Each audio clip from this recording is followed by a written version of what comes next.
बाई तोरो भारी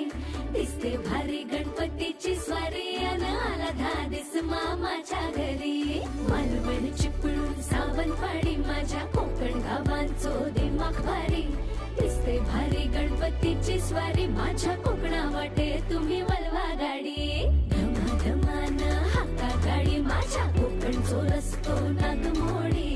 कारी नय